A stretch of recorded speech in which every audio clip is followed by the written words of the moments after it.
Hello everyone, welcome back to our channel. আজ আমি তোমাদের সাথে শেয়ার করব আমার নাইট হেয়ার কেয়ার রুটিন। তো চলো দেখে নেওয়া যাক। সবার প্রথমে আমি যেটা করি, আমি আমার চুলটাকে মাঝখান থেকে দুটো ভাগে ভাগ করে নিই, যাতে আমার চুলটা আঁচড়াতে খুব সুবিধা হয়। তো দেখতে পাচ্ছ আমি চুলটা দুটো ভাগে ভাগ করে নিচ্ছি।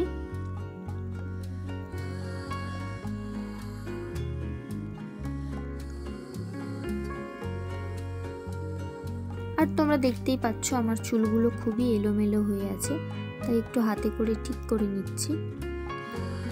এবারে আমি চুলটা খুব ভালোভাবে আঁচড়ে নেব, যাতে আমার চুলে কোনো রকম কোনো জট না থাকে। আর আমার চুলে অনেক জটও আছে। আমি হেয়ারের মাঝখানটা খুব শক্তভাবে ধরে নিলাম আর নিচ থেকে হেয়ারটা আঁচড়াতে শুরু করব। তোমরা কিন্তু চুল ওপর থেকে একদমই আঁচড়াবে না। এর কারণ হলো আমরা যদি নিচ থেকে জটটা ছাড়াই তাহলে খুব ইজিলি রিমুভ হয়ে যাবে জটটা। আর একটা কারণ হলো তোমরা যদি ওপর থেকে আঁচড়াও তাহলে ওপরে জটের কারণে আমরা খুব জোরে জোরে প্রেশার দিই, আর প্রেশার দেওয়ার ফলে স্ক্যাল্পে টান পড়ে, আর টান পড়লেই আমাদের হেয়ার ফল হয়। তাই তোমরা যদি চুলটা মাঝখান থেকে ধরো তাহলে খুব ইজিলি জটগুলো ছাড়ানো যায়, আর স্ক্যাল্পে টানও খুব কম পড়ে, আর হেয়ার ফলও হয় না। তো চুলটা আমি খুব ভালোভাবে আঁচড়ে নিলাম আর জটগুলো ভালোভাবে রিমুভ করে নিলাম। খুবই আস্তে আস্তে আঁচড়াবে যাতে চুল ভেঙে না যায়।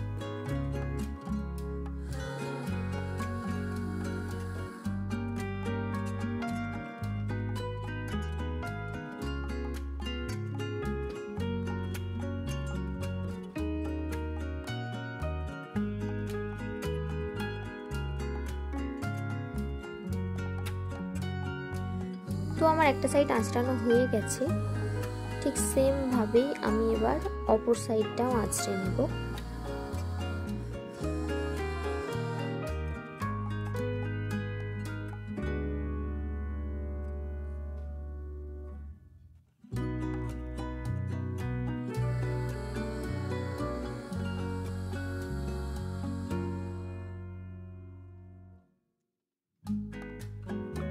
যাদের অনেক বড় চুল তাদের চুল আঁচড়াতে একটু সমস্যাতে পড়তে হয়।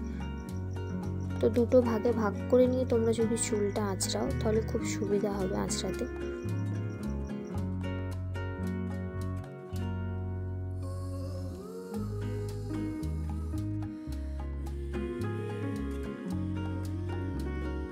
এবার আমি হাত দিয়ে খুব ভালোভাবে স্ক্যাল্পটা মাসাজ করব।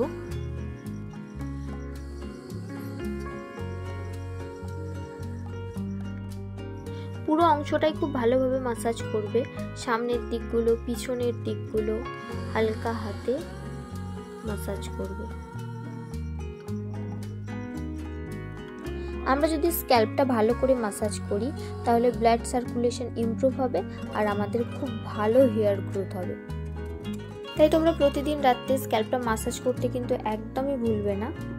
অন্তত 2-3 মিনিট মাসাজ করো, তাতে তোমাদের হেয়ার গ্রোথটা অনেক ভালো হবে। এবারে আমি চুলটা আবার আঁচড়ে নেব, কিন্তু তোমরা চুল আঁচড়ানোর সময় সবসময় বড় দানার চিরুনি ব্যবহার করবে, তাতে তোমাদের হেয়ার ফল অনেক কম হবে। তোমরা কিন্তু জোরে জোরে স্ক্যাল্পে প্রেশার দিয়ে চুল আঁচড়াবে না, কারণ তোমরা হয়তো ভাববে জোরে জোরে যদি স্ক্যাল্পে প্রেশার দিই তাহলে হয়তো ব্লাড সার্কুলেশন খুব ভালো হবে আর আমার চুলের গ্রোথও খুব তাড়াতাড়ি হবে, কিন্তু সেটা একদমই হয় না। এবারে চুলটা বেঁধে নেব। তোমরা উপরে প্রথমে পনিটেল করে ধরবে, যেভাবে পনিটেল করে বাঁধো চুল সেইভাবে ধরবে। যতটা পারবে উঁচু দিক করে ধরবে।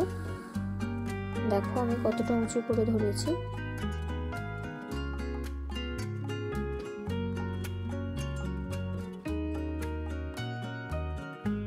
এবারে চুলটা পাকিয়ে নেবে।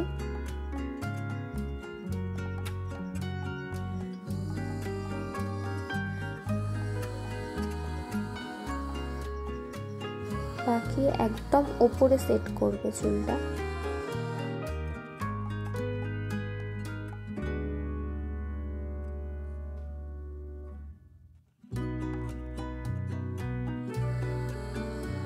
এবারে একটা ক্লিপ দিয়ে দিলাম। এভাবে যদি আমরা রাত্রে বেঁধে শুই চুলটা, তাহলে চুলটা আমাদের বিছানায় ঘষা লাগে না এবং দুমুখো চুলও হয় না। মানে চুল ফাটার সম্ভাবনাটা থাকে না। তো আমি চুলটা সেট করে নিলাম। তোমরা এইভাবেও চুলটা বাঁধতে পারো, আর না হলে একটা বিনুনি করে নিতে পারো। এই দেখো বিনুনিটাও আমি করে দেখিয়ে দিচ্ছি।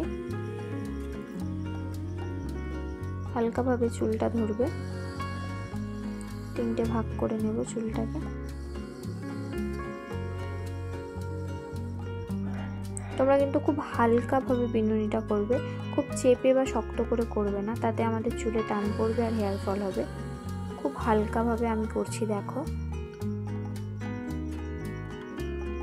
বিনুনিটা আমি পুরো চুলটা করব, মানে যতটা তোমাদের হেয়ারের লেন্থ ততটা পর্যন্ত বিনুনিটা করবে, পুরো শেষ প্রান্ত পর্যন্ত।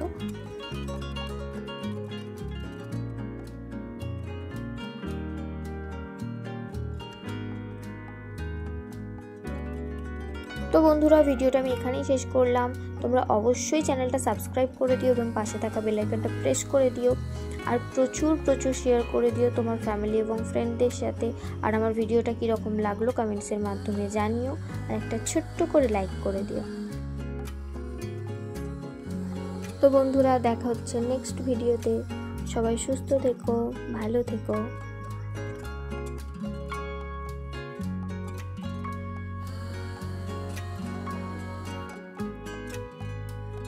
Tata, bye bye.